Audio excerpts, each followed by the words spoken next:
So here we are in part 2 of our 5-part series on deltas.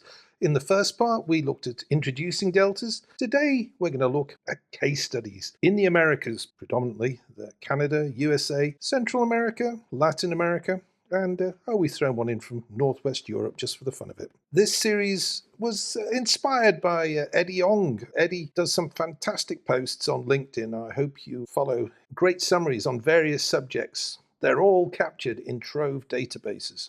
Some of the key takeaways from part 1, well, we looked at the compilation Eddie put together on Global Atlas 10, some deltaic field examples, a great introduction.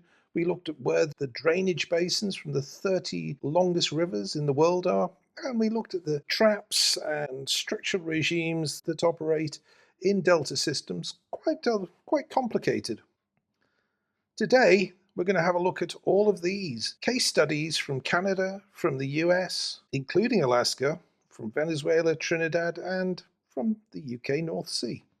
So we'll start by having a look at Canada.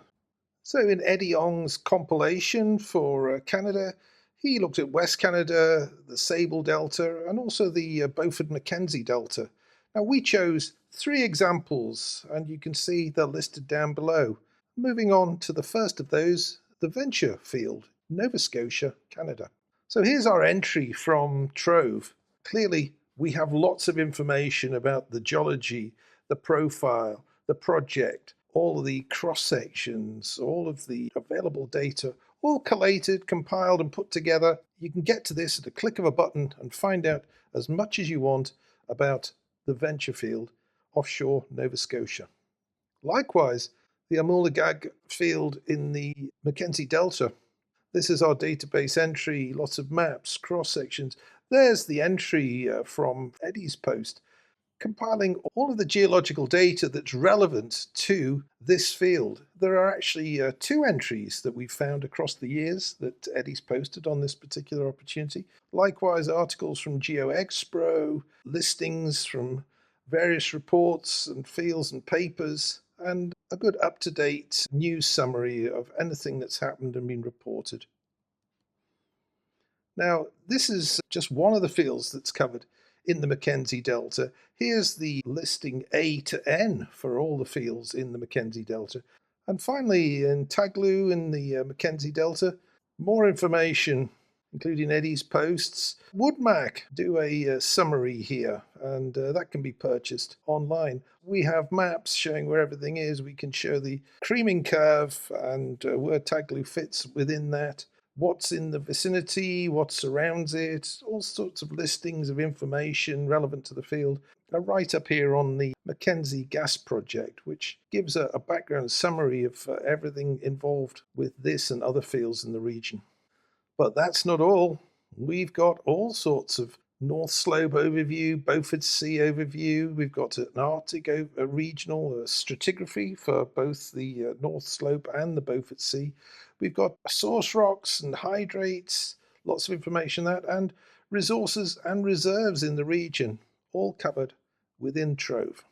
Moving on to the USA, Eddie covered North Slope of Alaska, the northern Gulf deltas of the Gulf of Mexico, and other examples here from further afield in the Gulf of Mexico. Now we chose 3 of those, Willow, Eugene Island 330, and the Mars field. So here's Willow from TROVE. Again, there's the Eddie entry, not 1, but 2 entries that he's included this asset over the years. Lots of maps, a lot of descriptions and industry news where we've been able to find it, and we keep adding to this. So Eugene Island 330, this is one of the older fields, so tends to be lots of black and white text. We haven't been able to find as many figures for this, but certainly maps looking at the blocks surrounding the Eugene Island 330, production profiles, and again, Eddie supplies us with this seismic line across the accumulation and a map showing the configuration of the field. Likewise for Mars. Now Mars is kind of in the deep water. It's produced over 1,500 million barrels. That's 1.5 billion barrels of oil equivalent. Now it's actually located in Mississippi Canyon 807, discovered in 1989. And in 1996, first oil was achieved. These are deep water turbidites here. Of course, we're so far offshore.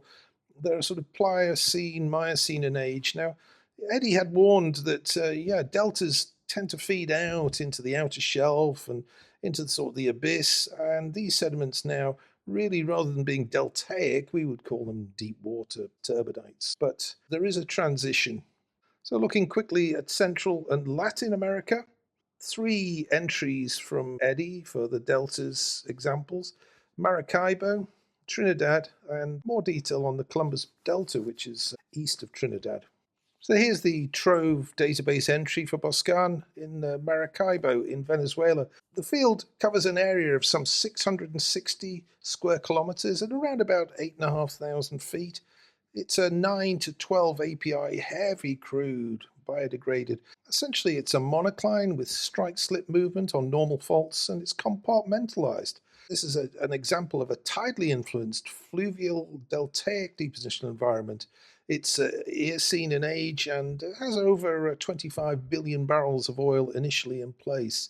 What's interesting about this, the crude contains 17.2% asphaltenes, but there are no reported asphaltene deposition issues. Something to think about when you're looking at your developments and you're worried about asphaltene deposition. Not the case here. Not too sure why.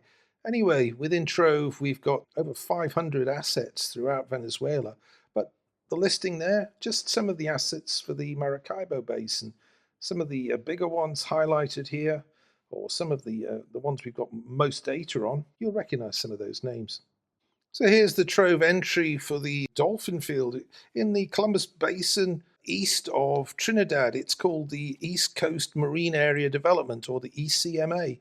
Now, it was discovered back in 1976. Production started in 1996, 20 years in the making. Over 4 TCF of gas, ultimately recoverable. The ECMA consists of Dolphin, Dolphin Deep, Starfish. They're all the old British gas assets. Now, strictly, these are not deltaic sands. They're more distal sands, channelized deep water sands. But it's this point where there's one end and the other starts. So this is just one of the examples that we felt was worth highlighting. Another oil field in the Columbus Basin, well, this is Teak. You can see photographs of the installation there, maps, cross-sections, all sorts of information.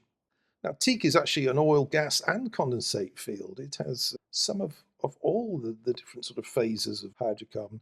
It's a broad asymmetric anticline. There are on-field faults with sometimes 400 to 4,000 foot of throw with 17 productive sands, so many separate pools. Not least, these separate pools means it's very, very difficult to develop this field without lots of wells and targeting completions within individual sands. There are, of course, pressure differentials and different GORs floating around in the system. The sands can be anywhere between 20 and 500 foot thick, and the entire sequence is some 4,000 to 16,000 foot thick. Now, moving on swiftly to Northwest Europe, and an example here. Well, Eddie looks at the Barents Sea. He looks at the Brent Paleo Delta, lots of examples there from Statfjord, Brent, Gullfax, Oseberg, and Ninian. And he looks at a Paleo Delta, the Troll field. This is a huge 51.2 trillion cubic feet gas reserves and 1.7 billion barrels of oil. Troll is enormous. But rather than taking one of Eddie's examples, we're just going to have a quick look at my favourite Middle Jurassic Brent oil field, and that's the Murchison oil field. No longer there, it's been completely removed, completely abandoned, ceased production many years ago. I could have chosen from over 100 UK, Norway, Middle Jurassic assets, but we've done a number of videos on Murchison, and it's great to understand what happens when we both inject water and produce an oil field, which is commonly known as a water flood, and also just look at how an oil field, how the hydrocarbons would fill an oil field, and it's a classic look at a fill and spill model. So 2 videos there, well worth watching.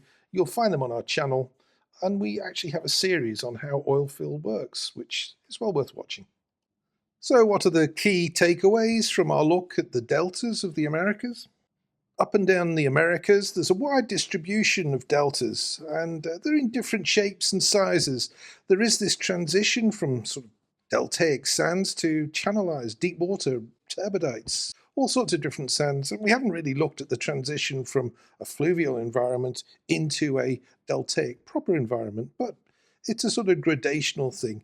Deltas are very well represented, in fact, you could say disproportionately represented. Now, it's said that carbonates account for about 40% of global reserves.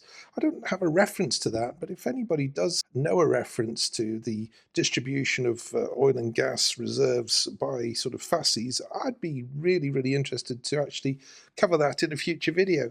There are other facies, deep water facies, poralic facies, etc. We even get hydrocarbons trapped in fractured basement granites. Lots of subjects there for potential future videos. Now, our next video in the sequence, that's going to be part 3 of 5, and it's going to look at Africa, Niger Delta, other parts of West Africa, East Africa, and indeed North Africa. If you enjoyed this video, subscribe to the channel. Give us a thumbs up, ring the bell. All helps support us. YouTube send us thousands upon thousands of pounds if we got lots of subscriptions, and well, I wish. Never mind. Thanks for watching. Hope to see you back on our channel before too long. Bye for now.